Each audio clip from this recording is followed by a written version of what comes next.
मैं आपको बाबा साहब की एक ऐसी सच्ची घटना सुनाने जा रहा हूं जिसे सुनकर आप सोचने पर मजबूर हो जाएंगे कि एक व्यक्ति इतना बुद्धिमान और दृढ़ निश्चयी कैसे हो सकता है। बाबा साहब की यह कहानी उनकी अद्भुत सोच और संघर्ष को दर्शाती है, इसलिए वीडियो को अंत तक जरूर देखें। जब बाबा साहब पहली बार लंदन से बैरिस्टर बनकर भारत लौटे और उन्होंने कचहरी में कदम रखा तो वहां मौजूद सभी वकीलों ने उन्हें पहचाना। सभी जानते थे कि वे एक महार जाति से हैं और उन्हें देखकर कई लोगों ने ताने कसने शुरू कर दिए। उनमें से कुछ ने व्यंग्य करते हुए कहा, अरे बैरिस्टर साहब, आप इतने विद्वान हैं, आपको क्या जरूरत है कचहरी में बैठने की? कहीं बाहर बैठोगे तो भी तुम्हारी दुकान चल जाएगी।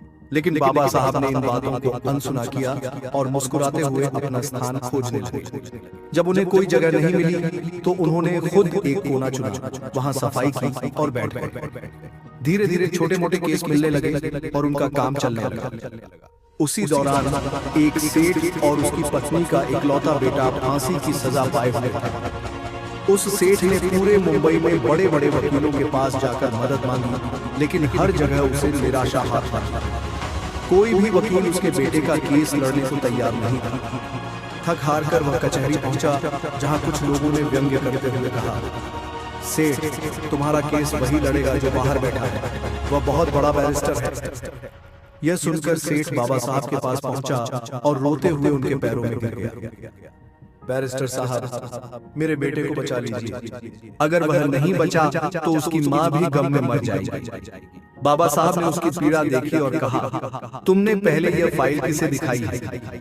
सेठ ने उत्तर दिया, मैं इस पर इतना पैसा खर्च कर चुका हूं कि कोई सोच भी नहीं सकता, लेकिन कोई भी वकील यह केस लेने को तैयार नहीं है। बाबा साहब को अपनी माँ भीमाबाई की एक बात याद आ गई, अगर किसी निर्दोष की जान बचाने के लिए कभी झूठ भी बोलना पड़े तो संकोच मत कर। यह सोचकर बाबा साहब ने वह केस लड़ने का निर्णय लिया। केवल 10 दिन बाद फांसी की तारीख थी। कोर्ट में जब मामला पेश हुआ तो जज ने पूछा, अंबेडकर, क्या तुम कुछ कहना चाहोगे? बाबा साहब ने उत्तर दिया, नहीं जज साहब, आप अपना फैसला सुनाइए। यह सुनकर सेठ घबरा गया। उसे लगा कि उसका बेटा अब नहीं बचेगा। जज ने फांसी की सजा सुना दी और लड़के को फांसी के तख्ते पर ले जाया गया। जैसे ही फांसी का फंदा उसके गले में डाला गया, बाबा साहब अचानक बोले, रुकिए, आपने फांसी की सजा दी थी लेकिन मौत की नहीं। यह सुनकर पूरा कोर्ट स्तब्ध रह गया। बाबा साहब के इस तर्क के आधार पर उस लड़के की जान बच गई। यह घटना सुनकर वहां मौजूद सभी वकील जो पहले बाबा साहब पर ताने कसते थे, चुप हो गए। बाबा साहब ने उस बेटे को उसकी मां के पास पहुंचाया और कहा, यह लीजिए, आपका बेटा सुरक्षित है। बाबा साहब ने अपना जीवन निचले वर्गों, महिलाओं और मजदूरों को उनका हक दिलाने के लिए समर्पित कर दिया। उन्होंने अनेक संघर्ष किए, लेकिन हमेशा समाज के उत्थान के बारे में ही सोचा।